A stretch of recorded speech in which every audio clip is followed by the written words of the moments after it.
Bonjour et bienvenue sur Hero MRTLM.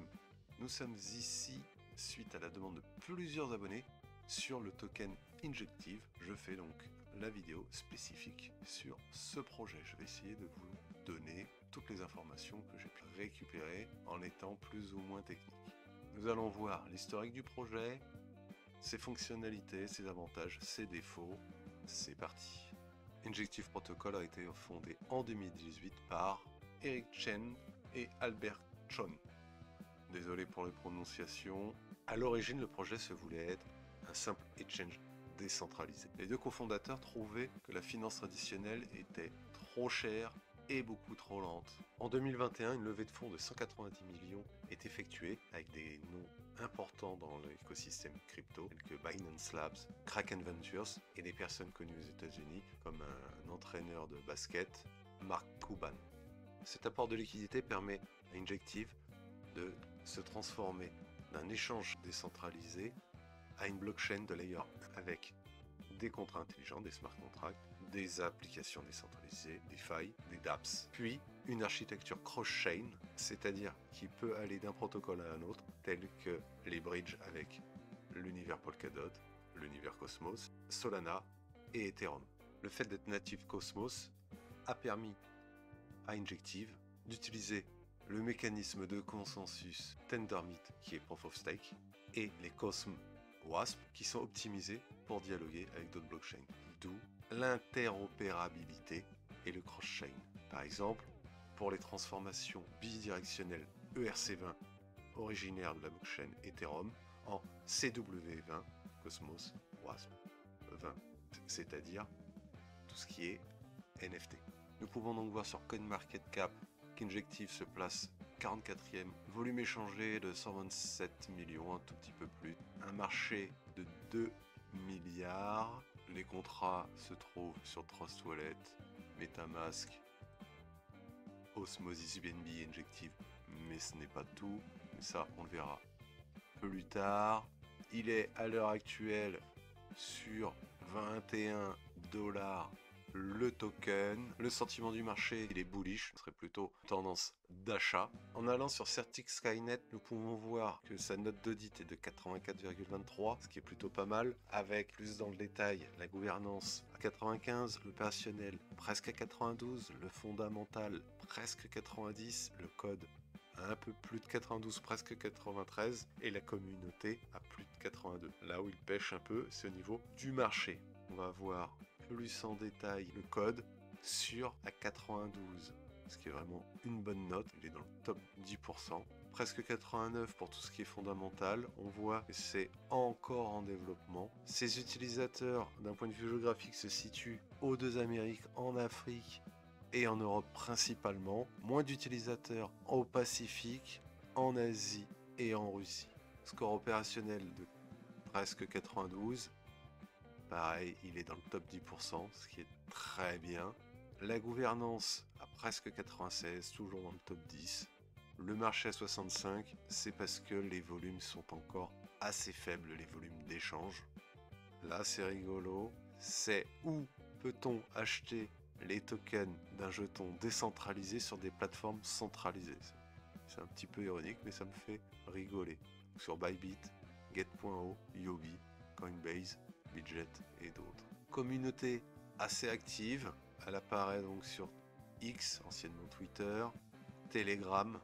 On peut voir, pour tout ce qui est centralisé, les volumes d'échange sont vraiment pas mal faits sur Binance. Pour tout ce qui est décentralisé, donc SEX et DEX, Centralized Exchange, Decentralized Exchange, sur SushiSwap et Uniswap. Qu'est-ce qu'Injective Protocol à l'heure actuelle? C'est une blockchain qui permet, comme toute plateforme centralisée, et là dans la DeFi, d'effectuer la création et l'échange d'actifs financiers tels que les dérivés avec les futurs, le forex, les matières premières, les actions synthétiques et bien entendu les cryptos. La grosse différence, surtout par rapport aux plateformes centralisées telles que Binance, Circle, Coinbase, là, il n'y a pas d'intermédiaire. C'est vous qui effectuez les actions, qui entraînent moins de frais et un contrôle total des utilisateurs. C'est basé sur la blockchain Cosmos, d'où le Tendermint Proof of Work et Ecos WASM. Je ne vais pas expliquer tout l'univers Cosmos, parce que là, c'est une vidéo qu'il faut faire. Pourquoi est-ce qu'ils ont utilisé l'univers Cosmos? Des transactions rapides pour des faibles coûts. Surtout si on le compare par exemple à Ethereum, qui elle est moins rapide et a des frais assez conséquents. C'est un peu mieux quand on passe sur les layers 2. Depuis, le protocole s'est transformé et est cross-chain. Il est compatible avec Polkadot, Solana et Ethereum, donc EVM, Ethereum Virtual Machine. Sur l'image que je vous montre, on peut voir l'écosystème complet Injective, incluant les exchanges, les datas des wallets, le fait qu'ils soient interopérables, les différentes institutions, les apps ou les dApps, ainsi que les validateurs. Dans le désordre, on peut voir pour tout ce qui est interopérable et les infrastructures Polkadot, Solana, Polygon, avec tout dans les Layers 2, tels que Akala, Celestia, NIR, Moonbeam.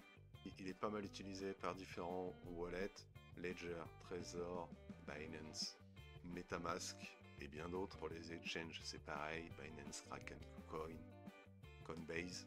On peut voir le côté EVM avec les apps en bas à gauche qui sont in EVM, Ethereum Virtual Machine, protocole Injective, le token INJ. Supply total de 100 millions. Je vous mets à l'écran l'unlock de tokens. Plus de 97% sont déjà arrivés sur le marché. On reste donc safe. En début d'année, il y a eu le protocole Injective 3.0 qui fait en sorte qu'il y ait un effet déflationniste sur ce jeton.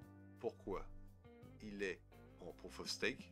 Qui dit proof of stake dit augmentation du nombre de tokens. Pourtant, on a dit qu'il était déflationniste. Oui, il y a 4 utilisations principales pour le jeton. Comme j'ai dit, le staking. Le staking permet de bloquer sur la blockchain leurs jetons INJ pour les sécuriser.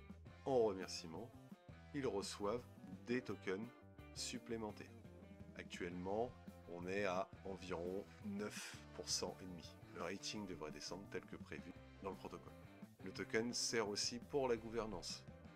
La gouvernance, en ayant un certain nombre de tokens injectifs sur le protocole, cela permet d'avoir un pouvoir de gouvernance, donc de voter pour l'évolution de la blockchain et du protocole.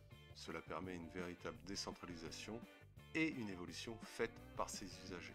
Troisième utilisation du token, réduction des frais de transaction. Là aussi, plusieurs conditions. En utilisant le token INJ, vous pouvez avoir des frais de transaction moindres. Pour ce faire, il faut un minimum de jetons stackés et un volume de trading conséquent sur les 30 derniers jours. Dernière grosse partie pour le token, la burn auction. Chaque semaine, à heure fixe, c'est dans un créneau horaire, 60% des frais de trading sont mis dans une pool. Pour récupérer ces frais de trading, il faut aller dans une enchère. Celui qui gagne l'enchère est celui qui a dépensé le plus. Les tokens INJ utilisés pour cette enchère sont détruits. L'autre partie des fonds gagnés va dans une pool d'assurance en cas de liquidation pour éviter que le protocole ne tombe en banqueroute. Les fonctionnalités d'Injective, marché décentralisé, open source, ouvert tout le temps et donc mondial, n'est pas soumis, puisque n'appartient pas à une entreprise, n'est pas soumis aux lois d'un pays, la France, l'Europe ou les États-Unis ou quoi qu'est-ce. Cela permet d'effectuer la création et l'échange d'actifs financiers, tels que les dérivés, avec les futurs, le forex, les matières premières, les actions synthétiques, tout ce qui est contrat futur avec effet de levier a été interdit sur les plateformes centralisées. Là, vous y avez accès. Trading sans frais de gaz élevés, du fait de la chaîne Cosmos, c'est rapide et peu coûteux, très gros avantages par rapport, par exemple, à Ethereum. Et par rapport à la bourse, vous devez passer par un broker, attendre que celui-ci soit ouvert, payer les frais de spread, plus les frais de transaction. C'est fait sur une blockchain en open source. Tout le monde a les accès, peut regarder toutes les transactions et vérifier si tout est conforme. On peut proposer des améliorations. Si vous trouvez qu'Injective n'est pas assez performant, il est open source, vous pouvez vous-même commencer à créer une app ou une DApp qui va s'incorporer sur cette blockchain et donc la faire grossir et s'améliorer, ce qui favorise une adoption rapide et l'innovation sur ce protocole. Les avantages du token ING pour les traders, les investisseurs, quels sont-ils? Premièrement, le contrôle total des fonds. Les fonds sont sur votre wallet. L'argent reste chez vous. Vous le dépensez, il va chez l'autre client, mais sinon, il est chez vous. Il n'est pas sur la plateforme. Pas de barrière géographique. La plateforme est décentralisée. Il n'y a pas d'institution derrière. De ce fait, n'importe qui peut faire de la finance avec n'importe qui. Vous pouvez également décider de créer de nouveaux actifs financiers dans les matières premières par exemple, ce qui fait que c'est hyper flexible. Quels sont les dangers?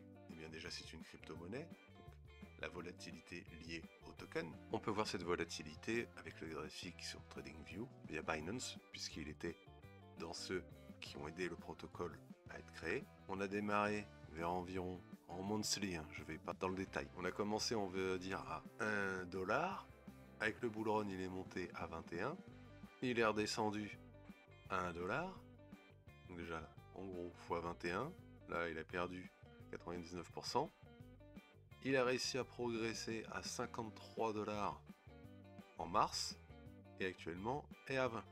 Ceci est donc bien volatile, c'est bien de la crypto. La concurrence dans la DeFi, vous avez des grands noms comme Uniswap, Synthetix, DeFi, SushiSwap, Curve Finance. Les différences, Uniswap avec le token Uni est un échange décentralisé lui aussi, mais basé sur Ethereum, donc avec des frais beaucoup plus élevés. SushiSwap avec le token Sushi est un fork d'Uniswap qui donne des récompenses pour les liquidités offertes sur le protocole. Curve Finance avec le CRV et Balancer pour le token BAL sont encore des plateformes DeFi mais spécialisées dans des niches comme le stablecoin ou la gestion de pools de liquidités. Il y a donc forte concurrence mais dans des domaines légèrement différents. Injective Protocol, il est beaucoup plus diversifié. Le cadre juridique autour des dérivés peut poser un problème car il est fortement régulé dans beaucoup de pays, et le fait que la plateforme soit décentralisée, les gouvernements essaieront peut-être de réguler, quoi qu'il arrive, ce genre de produit. Futur incertain à ce niveau-là pour la plateforme. Je vais aller sur Defilama, comme on peut le voir. Je vais donc comparer Ethereum, Solana et Injective. En termes de TVL, sans conteste, Ethereum en bleu domine. On voit que Solana, à partir de fin 2023, a pris des parts de marché et Injective reste vraiment très faible.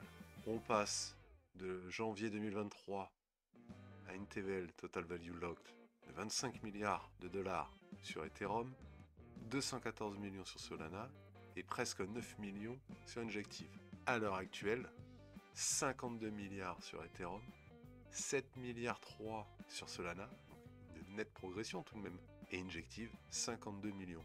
Ça reste, par rapport à 8 millions, beaucoup. Néanmoins, cela reste vraiment très faible. Pour les protocoles, toujours avec la TVL en incluant le stacking et la pool de gouvernance, là j'ai pris AAV, Lido et Injective en DeFi pour être dans la même catégorie. On peut voir 19 milliards Lido, 1 milliard AAV, 12 millions Injective. Et ça en avril 2021. Donc début octobre, 23 milliards Lido, 11 milliards AAV, 30 millions Injective. Tous ont bien progressé. Injective par contre, de 12 à 30, c'est moins de x3. Là on est de 1 à 11, fois 11, de 18 à 23, c'est stable plus. Par contre le volume est déjà présent. Et c'est en prenant ces deux extrêmes-là. De ce fait, Injective pour moi est faible. Est-ce que Injective a un fort potentiel?